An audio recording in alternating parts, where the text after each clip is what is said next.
Le Seigneur soit avec vous. Lecture de l'Évangile de Jésus-Christ selon saint Jean. En ce temps-là, Jésus disait à ses disciples, « Mon commandement le voici, aimez-vous les uns les autres comme je vous ai aimés. Il n'y a pas de plus grand amour que de donner sa vie pour ceux qu'on aime. Vous êtes mes amis si vous faites ce que je vous commande. Je ne vous appelle plus serviteur, car le serviteur ne sait pas ce que fait son maître. Je vous appelle mes amis, car tout ce que j'ai entendu de mon Père, je vous l'ai fait connaître. Ce n'est pas vous qui m'avez choisi, c'est moi qui vous ai choisi et établi afin que vous alliez, que vous portiez du fruit et que votre fruit demeure. Alors tout ce que vous demanderez au Père en mon nom, il vous le donnera. Voici ce que je vous commande, c'est de vous aimer les uns les autres. » Acclamons la parole de Dieu. Louange à toi, Seigneur Jésus. Bonjour mes amis.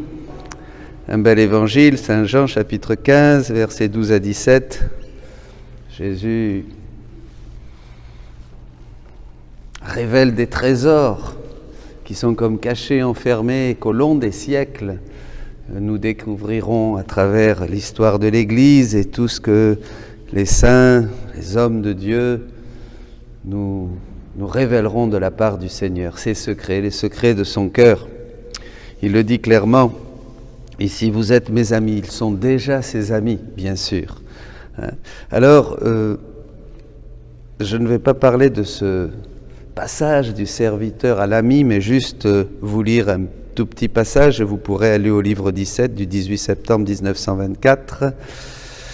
Le premier état du serviteur, évidemment, là il le dit très bien, le serviteur ne sait pas ce que fait son maître. Et Jésus dit dans le livre du ciel, le premier état consiste à posséder, c'est-à-dire être ami, posséder le Seigneur dans la divine volonté, on y arrivera. Le second à recevoir mes ordres et à les exécuter. Celui qui vit dans ma volonté la fait sienne et en dispose. Celui qui accomplit ma volonté, le serviteur, la voit comme la volonté de Dieu et non la sienne. Mais il s'efforce de faire ce que désire le Seigneur. Il en dispose à son gré. Vivre dans ma volonté, c'est vivre avec une seule volonté, celle de Dieu. Comme cette volonté est toute sainte, toute pure et toute paix, il n'y a qu'une seule volonté qui règne. Il n'existe aucun conflit, tout est paix. Donc déjà, les disciples vont être amis du Seigneur parce qu'ils vont recevoir le Saint-Esprit. Et le Saint-Esprit va parler à leur cœur et ils vont suivre vraiment, je dirais plus que des serviteurs, voyez. Ils vont entrer dans l'intimité de Dieu. Les saints de ces 2000 dernières années sont aussi ces intimes de Dieu, ces amis de Dieu. Ils vont écouter Dieu, ils vont faire des œuvres merveilleuses pour le bien de l'Église et de toute l'humanité. Mais ça continue jusqu'à la révélation de la divine volonté, le don de la divine volonté, où là, à ce moment-là, c'est la plénitude. Là, les serviteurs, les amis deviennent vraiment propriétaires de la volonté de Dieu. Ils vont laisser Dieu agir. Et ça, nous ne le savions pas. Et c'est la grande nouveauté de vivre dans la divine volonté. Je vous renvoie donc à ce texte du livre 17. Mais je veux aller ailleurs. Je me suis dit ce matin, il faut en profiter pour parler un peu de cet amour du prochain, de cet amour mutuel, voyez.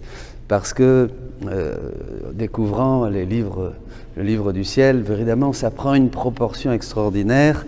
C'est magnifique. Déjà, dès le début, dans le livre 1, Jésus dit « Je veux qu'il n'y ait plus que toi et moi sur terre ». Alors, on peut se dire « c'est bien égoïste », mais pas du tout. Jésus dit « Je veux que tu vois tous ceux qui t'entourent comme d'autres moi-même ». Vous voyez, c'est-à-dire que tout le monde, on doit voir Jésus dans chaque homme, dans chaque femme qui croise notre chemin, un Jésus joyeux, un Jésus à consoler, un Jésus souffrant, un Jésus paralysé, un Jésus sur la croix. Bien, voilà. Alors donc, je voudrais juste toucher ce deuxième point. Aimez-vous les uns les autres comme je vous ai aimé. Il faut aimer le prochain comme Dieu l'aime. Alors là, évidemment, on va avoir besoin de sa divine volonté. Déjà dans le volume 2, Jésus dit « Tout ce que je désire, c'est que tu aimes Dieu et que tu aimes ton prochain par amour pour Dieu. Vois combien j'ai aimé les hommes, eux qui sont tellement ingrats. » Un peu plus loin dans le même volume, « L'amour du prochain pénètre dans mon cœur, mais pour cela il doit être tellement uni à mon propre amour qu'il ne fasse qu'un avec lui, qu'on ne puisse distinguer son amour du mien. Je ne peux considérer comme mien l'amour du prochain s'il n'est pas transformé en mon propre amour. » Alors là, ça va plus loin. Je répète, je ne peux considérer comme mien l'amour du prochain s'il n'est pas transformé en mon propre amour. C'est-à-dire qu'aucun amour que nous avons des autres, de notre prochain, ne peut être accepté par Dieu si on ne l'a pas passé d'abord, si on ne l'aime pas avec l'amour même de Dieu. Comprenez ? Et ça, je suis le premier, hein, c'est dans 80% des cas. On peut aller plus loin, même 90, 99. Hein. Il faut prendre conscience. Mais déjà, quand on le sait, ça change tout. Ça change tout. C'est la progression vient à partir du moment où on connaît, où on sait les choses. Quand on ne sait rien, évidemment, on ne sait rien. Et on n'avance pas. Mais quand on sait, on avance. Donc, il faut que notre amour du prochain, de votre époux, de votre épouse, de votre fils, de votre fille, de votre maman, de votre papa, de votre grand-mère, de votre ami, du fiancé, de la fiancée, tout, du voisin, de tout ce qui peut exister, de tous ceux qui vous entourent, il faut que cet amour soit vraiment d'abord dans le cœur de Jésus, pour qu'on prenne l'amour de Jésus, pour aimer le prochain comme Jésus l'aime. Vous comprenez ? Il faut méditer ça. C'est très beau. Je continue dans le livre 2 toujours. La façon la plus sûre d'agir avec droiture envers son prochain, c'est de ne pas regarder ce qu'il fait. Parce que regarder, penser et juger, c'est la même chose. Alors ça, on va y revenir. Quand on regarde son prochain, on fraude sa propre âme. On n'est pas honnête avec soi-même, ni avec son prochain, ni avec Dieu. Je répète. La façon la plus sûre d'agir avec droiture envers son prochain, c'est de ne pas regarder ce qu'il fait, parce que regarder, penser et juger, c'est la même chose. Alors là, on entre dans quelque chose qui était déjà dans la tradition, qu'on retrouve chez les pères du désert, qu'on retrouve chez Saint Jean de la Croix, chez les grands mystiques.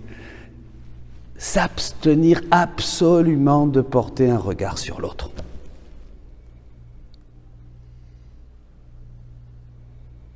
Se refuser toute idée, appréciation personnelle, jugement propre sur l'autre. C'est une ascèse continue. C'est même la clé pour arriver à la prière, et à la prière continuelle. Et ça sera la clé pour entrer dans la divine volonté. S'interdire absolument de juger l'autre, de le regarder, de penser à lui. Déjà, Saint Jean de la Croix disait, ni en bien ni en mal, on doit penser à son frère. Parce que voilà, ça, c'est la clé de tout. Alors on va dire, mais non, on est en Dieu. Ne vous inquiétez pas, comme on le disait, il y a suffisamment de choses en Dieu pour faire abstraction de tout ce qui n'est pas Dieu. On a assez peu d'années qu'il nous reste pour arriver le plus possible au mode continu, à la vie pleine dans la divine volonté, que de perdre son temps à considérer, à réfléchir et à faire des réflexions sur les choses qui ne sont pas divines. C'est logique. Nous devons vivre immergés en Dieu. Et immergés en Dieu, on regarde le prochain, on va voir comment, comme un autre Jésus, on ne juge plus. On est tellement dans notre néant qu'on ne peut même pas dire quelque chose des autres. Alors, aïe, malheur à tous ces gens qui passent leur temps à juger les uns et les autres et à avoir des opinions sur les uns et sur les autres et à critiquer, ça c'est le pire, ou seulement à dire et à redire et à faire et à refaire. Mon Dieu, mon Dieu, mon Dieu, mon Dieu, non seulement quel temps perdu, combien cela offense le Seigneur et combien ces âmes se font du mal à elles-mêmes. Jésus va le dire. N'aie pas peur. Toujours dans le volume 2. Je vais t'enseigner la manière de parler à ton prochain. Premièrement, lorsqu'on te raconte quelque chose sur ton prochain, interroge-toi et vois si ce n'est pas toi-même, vois si tu n'es pas toi-même coupable de ce défaut. Car dans ce cas, vouloir corriger son prochain serait le scandaliser et m'indigner moi-même. Généralement, quand le mal qu'on voit chez les autres, ça c'est un procédé, c'est un mécanisme de défense, quand on voit le mal chez les autres, c'est qu'il est chez nous. Évidemment.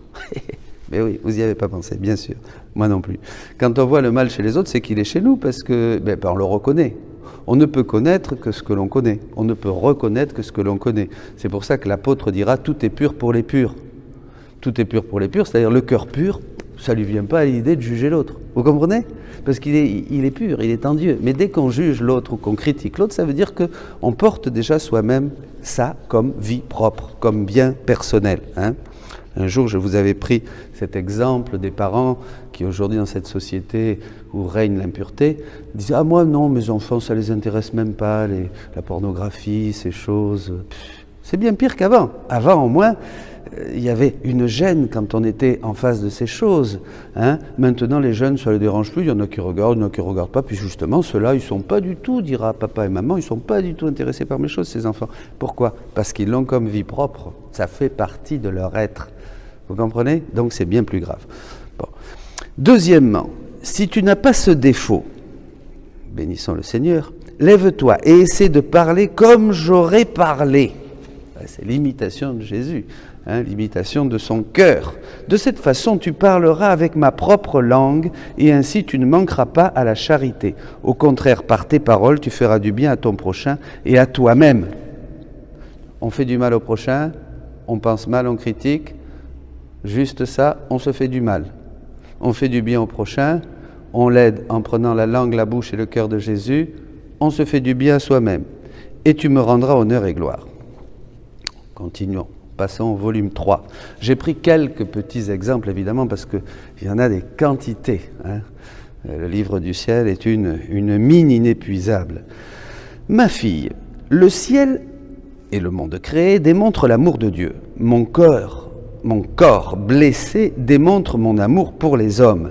Ma nature divine et ma nature humaine sont inséparables et ne forment qu'une seule personne. Par elle, je n'ai pas seulement satisfait à la justice divine, mais j'ai aussi travaillé au salut des hommes. Et pour convoquer chacun à aimer Dieu et le prochain, non seulement j'ai donné moi-même l'exemple sur ce point, mais j'en ai fait un précepte divin. C'est aujourd'hui. Aimez-vous les uns les autres comme je vous ai aimé. Voici le commandement que je vous donne, c'est de vous aimer les uns les autres. Mes plaies et mon sang enseignent à chacun le chemin de l'amour et le devoir pour tous de se préoccuper du salut des autres.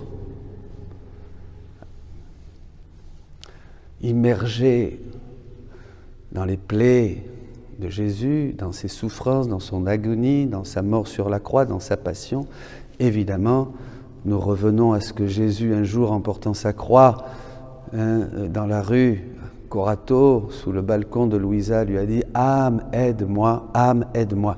La passion des âmes, ce que je veux, ce sont des âmes, les âmes de tous, les âmes du criminel comme du plus saint, les âmes. Jésus veut des âmes. Donc si on a un vrai amour du prochain, on va chercher le salut des hommes et pas perdre son temps. Autre passage. Ma fille, la charité est vraie si en faisant le bien au prochain, on le fait parce qu'il est mon image. Alors là, on va passer à quelque chose de plus. Je vais faire le bien parce que je vais voir dans mon mari, dans ma femme, dans mon fils, dans ma fille, dans mon grand-père, dans ma grand-mère, dans ma tante, dans mon cousin, dans mon voisin, dans cette personne que je ne connais pas, dans cette personne éloignée de moi qui vit en Chine, en Papouasie, au fond de l'Afrique, je ne sais pas où, au pôle Nord, au pôle Sud. Ah, c'est Jésus. Je vois Jésus. Un jour, j'ai été, vous savez, on voit souvent des films, et quelquefois, même moi, on aime les films un peu, quelquefois, des films qui bougent, des films où il y a un peu d'action. Et un jour, quelqu'un m'a dit, alors ça m'a vacciné, m'a dit, quand tu vois un film violent, avec des hommes qui sont tués, des femmes qui sont tuées, des films violents, quoi. Eh bien, c'est une mascarade qui se moque de Jésus, parce que ce sont ces images. Donc tous ces gens à qui on fait du mal, qu'on insulte, ou dès que vous voyez quelqu'un qui souffre, qui est insulté, que vous le voyez à la télévision, au cinéma, dans un journal, ou seulement un fait divers dans la rue près de chez vous, ces gens qui sont maltraités, ou seulement on regardait des choses qui sont violentes, vous voyez, c'est Jésus, c'est Jésus. C'est Jésus. On se moque de la passion de Jésus. On se moque de Jésus. Ben oui, bien sûr. Mais bon, ben non, c'est pas grave, c'était juste pour me dire. Mais c'est Jésus. C'est Jésus qui est moqué. Mais bien sûr, puisque tout homme est Jésus.